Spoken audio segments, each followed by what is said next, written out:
നമസ്കാരം. Tarot spiritual ഹീലിംഗിലേക്ക് എല്ലാവർക്കും സ്വാഗതം. അപ്പോൾ നമ്മൾ ഇന്ന് നോക്കുന്നത് നിങ്ങളുടെ പേഴ്സന്റെ കറന്റ് എനർജി എന്താണെന്നുള്ളതാണ്. ഇതൊരു ജനറൽ റീഡിംഗ് ആണ്, ജനറൽസ് ആണ്. നിങ്ങൾ എപ്പോഴാണോ ഈ റീഡിംഗ് കാണുന്നത് അപ്പോൾ മുതലാണ് നിങ്ങൾക്ക് ഇത് വാലിഡ് ആയി തുടങ്ങുന്നത്. അതുപോലെ ഈ റീഡിംഗിൽ നിങ്ങൾക്ക് റെസനേറ്റ് ആവുന്ന കാര്യങ്ങൾ നിങ്ങൾ എടുക്കുക, അല്ലാത്ത കാര്യങ്ങൾ നിങ്ങൾ വിട്ടുകളയാം. അതുപോലെ ലവേഴ്സ് ആയിക്കോട്ടെ, ഇഷ്ടമായിട്ടുള്ള അഫെയറുള്ള ആളുകളായിക്കോട്ടെ, എല്ലാവർക്കും ഈ റീഡിംഗ് എടുക്കാവുന്നതാണ്. നിങ്ങൾക്ക് പേഴ്സണൽ റീഡിംഗ് ആവശ്യമുണ്ടെങ്കിൽ മുകളിൽ കൊടുക്കുന്ന വാട്സ്ആപ്പ് നമ്പറിൽ കോൺടാക്ട് ചെയ്യാവുന്നതാണ് കേട്ടോ. അപ്പോൾ പോസിറ്റീവ് മൈൻഡ് സെറ്റോട് കൂടി ഇരുന്നിട്ട് റീഡിംഗ് കാണാം.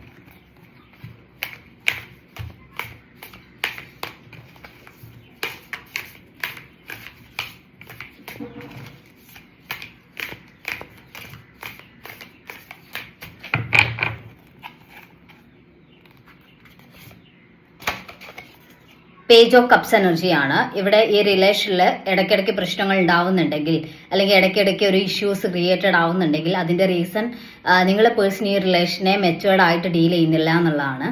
അവർ ഈ റിലേഷനിൽ ഒരു ചൈൽഡിഷ് ആയിട്ട് ബിഹേവ് ചെയ്യുന്നു, ഈ റിലേഷനെ സീരിയസ് ആയിട്ട് കാണുന്നില്ല, പലപ്പോഴും നിങ്ങൾക്ക് വേണ്ട ഇമ്പോർട്ടൻസ് നിങ്ങൾക്ക് നിങ്ങളെ പേഴ്സൺ തരുന്നില്ല എന്നുള്ളതാണ്. അവർക്ക് നിങ്ങളോടുള്ള സ്നേഹവും ഫീലിങ്സും ഒക്കെ അവർ നിങ്ങളോട് എക്സ്പ്രസ് ചെയ്യുന്നുണ്ടായിരിക്കാം. പക്ഷേ അതിൻ്റെ ഒരു സീരിയസ്നെസ്, റിലേഷന് ഒരു കമ്മിറ്റ്മെന്റ്, അല്ലെങ്കിൽ ഒരു ഫ്യൂച്ചറിസ്റ്റിക് ആയിട്ട് ഈ റിലേഷനെ കാണുക, അങ്ങനെയുള്ള കാര്യങ്ങൾ ഷെയർ ചെയ്യുക, അങ്ങനെ ഒരു സീരിയസ് ആയിട്ട് ഈ റിലേഷനെ പലപ്പോഴും നിങ്ങളുടെ പേഴ്സൺ കാണുന്നില്ല എന്നുള്ളതാണ്. ഒരു ഫ്യൂച്ചറിസ്റ്റിക് ആയിട്ടുള്ള കാര്യങ്ങൾ നിങ്ങൾ സംസാരിക്കാൻ തുടങ്ങുമ്പോഴും അവർ അതിൽ ഇൻട്രസ്റ്റഡ് അല്ല എന്നുള്ളതാണ്.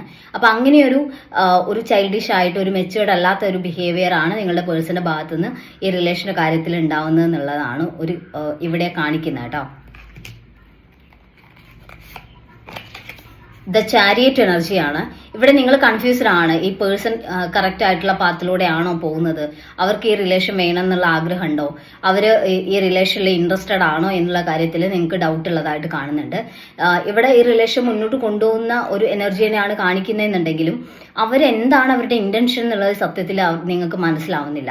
അവർ ഈ റിലേഷൻ സീരിയസ് ആയിട്ട് എടുക്കുന്നുണ്ടോ, അതോ ചൈൽഡിഷ് ആയിട്ട് വേണോ വേണ്ടയോ, അല്ലെങ്കിൽ ഒരു ഫ്ലേർട്ടിംഗ് ആയിട്ടാണോ ഈ റിലേഷനെ കൊണ്ടുപോകുന്നത് എന്നുള്ള ഒരു ഡൗട്ട് നിങ്ങളെ ഭയങ്കരമായിട്ട് ഈ റിലേഷനിൽ അലട്ടുന്നുണ്ട്.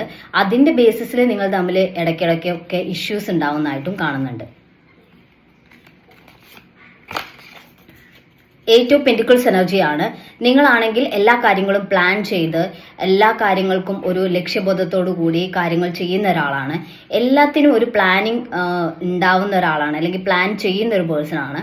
അപ്പൊ ഇങ്ങനെ ഈ റിലേഷന്റെ കാര്യത്തിൽ, ഒരു ലൈഫിന്റെ ഒരു പ്രധാനപ്പെട്ട ഡിസിഷന്റെ കാര്യത്തിൽ നിങ്ങൾക്കത് പ്ലാൻ ചെയ്യാൻ പറ്റുന്നില്ല. കാരണം നിങ്ങളുടെ പേഴ്സൺ അത്രയും ഒരു ഇൻട്രസ്റ്റഡ് ആയിട്ട് ഈ റിലേഷനിൽ കാണുന്നില്ല. അവർ ഒരു ഫ്യൂച്ചറിനെ കുറിച്ചുള്ള കാര്യങ്ങൾ സംസാരിക്കുമ്പോൾ അതിനെ അവോയ്ഡ് ചെയ്യുന്നതൊക്കെ നിങ്ങളെ ഭയങ്കരമായിട്ട് ഹേർട്ട് ചെയ്യുന്നുണ്ട് എന്നുള്ളതാണ്.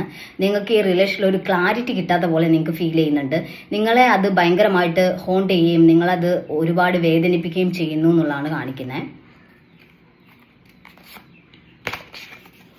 ഏസ് ഓഫ് പെന്റിക്കിൾസ് ആണ്. ഇവിടെ അവരങ്ങനെ നിങ്ങളോടൊരു ചൈൽഡിഷ് ആയിട്ട് പെരുമാറുന്നുണ്ടെങ്കിലും അവർ ഈ റിലേഷനിലൊരു കമ്മിറ്റ്മെന്റ് തന്നെയാണ് മുന്നോട്ട് ആഗ്രഹിക്കുന്നത് എന്നുള്ളതാണ്. അവര് ഒരു സീരിയസ് ആയിട്ട് ഇപ്പം ഒരു കമ്മിറ്റ്മെന്റിലോട്ട് പോകേണ്ട ഒരു സിറ്റുവേഷൻ അല്ല, കുറച്ച് കഴിഞ്ഞിട്ട് ഇത് ഒരു കമ്മിറ്റ്മെന്റിലോട്ട് കൊണ്ടുപോകാം എന്നുള്ളൊരു ചിന്ത തന്നെയാണ്, സ്ട്രോങ് ഡിസിഷൻ തന്നെയാണ് അവരുടെ മനസ്സിലുള്ളത്. പക്ഷെ അത് അവർ നിങ്ങളോട് ചിലപ്പോൾ തുറന്ന് പറഞ്ഞിട്ടുണ്ടാവില്ല. അപ്പോൾ അവരുടെ മനസ്സിൽ ഈ റിലേഷൻ ഒരു കമ്മിറ്റ്മെന്റിലോട്ട് കൊണ്ടുപോകാം, ഒരു സ്ട്രോങ് റിലേഷൻ ആക്കി കൊണ്ടുപോകണം, ലൈഫ് ലോങ് ഈ ഒരു കണക്ഷൻ വേണം എന്നുള്ള ചിന്ത തന്നെയാണ് ഉള്ളത് എന്നാണ് കാണിക്കുന്നത്. ടു ഓഫ് വാൻസ് എനർജി കാണിക്കുന്നുണ്ട്. നിങ്ങളുടെ പേഴ്സന്റെ ഭാഗത്തു നിന്നുള്ള ഇങ്ങനെയുള്ള ഇഷ്യൂസ് കാരണം ഈ റിലേഷൻ നിങ്ങൾ മുന്നോട്ട് കൊണ്ടുപോകണോ വേണ്ടയോ എന്നുള്ള ഒരു കൺഫ്യൂഷൻ നിങ്ങൾക്ക് ഉണ്ടാവുന്നതായിട്ട് കാണുന്നുണ്ട്. നിങ്ങൾ ഒരുപാട് ടെൻസ്ഡ് ആവുന്നുണ്ട്, കൺഫ്യൂസ്ഡ് ആവുന്നുണ്ട്. റിലേഷൻ ചൂസ് ചെയ്യണോ വേണ്ടയോ, ഈ റിലേഷനിൽ നിന്ന് പുറത്ത് കടന്നാലോ എന്നുള്ള ചിന്തയുണ്ട്. എന്നാൽ നിങ്ങൾക്ക് ഇതിൽ നിന്ന് പുറത്ത് കടക്കാൻ പറ്റുന്നില്ല. ആ രീതിയിൽ റിലേഷൻ മുന്നോട്ട് പോകുന്നതായിട്ടാണ് കാണുന്നത്. നിങ്ങൾക്ക് ഈ റിലേഷൻ വേണം എന്നുള്ള ചിന്ത തന്നെയാണ് മെയിൻ ആയിട്ടുള്ളത്. ഇതിൽ ഒരു ഡിസിഷൻ എടുക്കാൻ നിങ്ങൾക്ക് എപ്പോഴും പറ്റുന്നില്ല എന്നുള്ളതാണ്. കാരണം നിങ്ങൾക്ക് ഇവരോടുള്ള സ്നേഹവും അറ്റാച്ച്മെന്റും എന്ന് പറയുന്നത് അത്രയും സ്ട്രോങ് ആണെന്നാണ് കാണിക്കുന്നത് കേട്ടോ. ദ മജീഷ്യൻ കാർഡാണ്. നിങ്ങൾ ആഗ്രഹിക്കുന്ന കാര്യം മാനിഫെസ്റ്റഡ് ആവുന്നതായിട്ടാണ് കാണുന്നത്. നിങ്ങൾ ആഗ്രഹിക്കുന്ന ഒരു ലൈഫ് നിങ്ങൾക്ക് നിങ്ങളുടെ പേഴ്സണുമായിട്ട് ഉണ്ടാവുമെന്നാണ് കാണിക്കുന്നത്. അവരിപ്പോൾ അത് ചൈൽഡിഷ് ആയിട്ട് കൊണ്ടുപോകുന്നു, അല്ലെങ്കിൽ ഇതിനെ സീരിയസ് ആയിട്ട് കാണുന്നില്ല എന്ന് കരുതി നിങ്ങൾ ടെൻഷൻ ആവേണ്ട കാര്യമില്ല. അവർ പ്രസന്റ് മൈൻഡിൽ ഒരുപാട് അവർ ഈ റിലേഷൻ്റെ കാര്യത്തിൽ ഒരുപാട് ചിന്തിച്ച് നിങ്ങളെപ്പോലെ ഒരു ഓവർ തിങ്ക് ചെയ്യുന്ന പേഴ്സൺ അല്ല. അവരുടെ മനസ്സിൽ ഈ റിലേഷൻ ഒരു കമ്മിറ്റ്മെന്റ് കൊണ്ടുപോകുക എന്നുള്ളത് അങ്ങനെ ഒരു ഡിസിഷനിൽ തന്നെയാണ് അവർ റിലേഷൻ സ്റ്റാർട്ട് ചെയ്തിട്ടുള്ളത്. അപ്പോൾ മുന്നോട്ട് ആ ഒരു രീതിയിൽ തന്നെയാണ് ഈ റിലേഷൻ പോകുന്നതെന്നുള്ളതാണ് കാണിക്കുന്നത്. അപ്പോൾ നിങ്ങൾ മാനിഫെസ്റ്റ് ചെയ്യുന്ന ഒരു ലൈഫ് നിങ്ങൾക്ക് മുന്നോട്ട് ഈ റിലേഷനിൽ ഉണ്ടാവും എന്നാണ് കാണിക്കുന്നത് കേട്ടോ. അപ്പോൾ നമുക്ക് കുറച്ച് മെസ്സേജ് കാർഡ് നോക്കാം.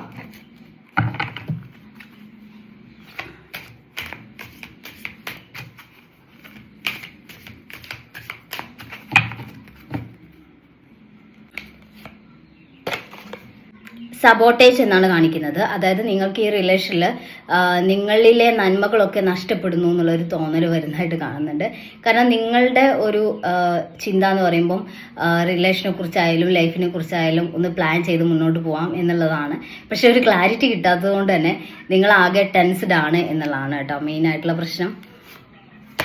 കെമിസ്ട്രി എന്ന് കാണിക്കുന്നുണ്ട്. പക്ഷെ നിങ്ങൾ തമ്മിലുള്ള ആ ഒരു ബോണ്ടിങ്, കെമിസ്ട്രി, ആ ഒരു ഇമോഷണൽ കണക്ഷൻ അതൊക്കെ അത്രയും സ്ട്രോങ് ആണ്.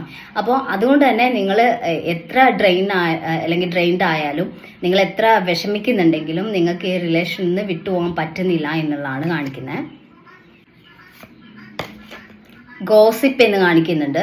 ചിലർ നിങ്ങളോട് ഈ റിലേഷനെ കുറിച്ച്, അതായത് ഒരു തേർഡ് പാർട്ടി സിറ്റുവേഷനോ നിങ്ങളെ ഫ്രണ്ട്സോ കൊളീഗ്സോ അങ്ങനെയുള്ളവർ റിലേഷനെ കുറിച്ച് നെഗറ്റീവായിട്ട് നിങ്ങളോട് പറയുന്നുണ്ടായിരിക്കാം കേട്ടോ.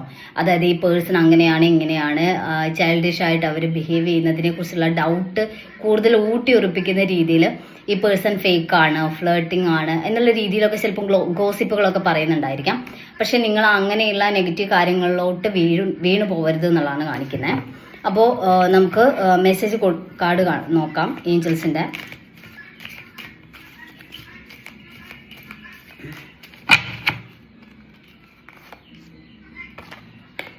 ഗെറ്റ് മോർ ഇൻഫർമേഷൻ എന്നാണ് കാണിക്കുന്നത്. റിലേഷനെ കുറിച്ചുള്ള കൂടുതൽ കാര്യങ്ങൾ, കൂടുതൽ വ്യക്തത നിങ്ങൾക്ക് മുന്നോട്ടുണ്ടാവും എന്നുള്ളതാണ്. നിങ്ങളുടെ പേഴ്സന്റെ ഭാഗത്തു നിന്നുള്ള കോൺടാക്ട് ആയിക്കോട്ടെ, അങ്ങനെയുള്ള കാര്യങ്ങളായിക്കോട്ടെ, എല്ലാം നിങ്ങൾക്ക് മുന്നോട്ട് ഒരു ക്ലാരിറ്റി നിങ്ങൾക്ക് ഈ റിലേഷനെ കുറിച്ച് മുന്നോട്ട് കിട്ടും എന്നുള്ളതാണ് കാണിക്കുന്നത്. ഇൻ ദ നിയർ ഫ്യൂച്ചർ എന്നാണ് കാണിക്കുന്നത്. അടുത്ത് തന്നെ ഈ റിലേഷനിൽ ഒരു പോസിറ്റീവായിട്ടുള്ള ചേഞ്ചസ് ഉണ്ടാവും. ഇതുവരെ ഉണ്ടായിട്ടുള്ള ഇഷ്യൂസും കാര്യങ്ങളും ഒക്കെ മാറി ഒരു പോസിറ്റീവായിട്ടുള്ള ഒരു മാറ്റം നിങ്ങൾക്ക് ഈ റിലേഷനിൽ മുന്നോട്ട് വരുന്നതായിട്ടാണ് കാണുന്നത് കേട്ടോ. ഡോണ്ട് സ്റ്റോപ്പ് എന്നുള്ളതാണ് കാണിക്കുന്നത്. മറ്റുള്ളവർ പറയുന്ന റൂമേഴ്സ്, ഗോസിപ്പ് ഇങ്ങനെയുള്ള കാര്യങ്ങൾ കേട്ട് നിങ്ങൾ ഈ റിലേഷൻ്റെ കാര്യത്തിൽ ഒരു ഡിസിഷൻ എടുക്കാതിരിക്കുക എന്നുള്ളതാണ് കേട്ടോ. അപ്പോൾ നമുക്ക് കുറച്ച് ക്ലൂസ് കൂടി നോക്കാം.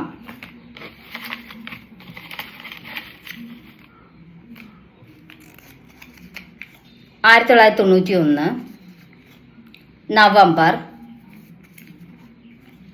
Letter N, letter S, Thiruvathira, Chothi, 1997, letter J, letter B. അപ്പോൾ നിങ്ങൾക്ക് ഈ ഒരു റീഡിങ് ഇഷ്ടമായെന്ന് വിചാരിക്കുന്നു. Thank U.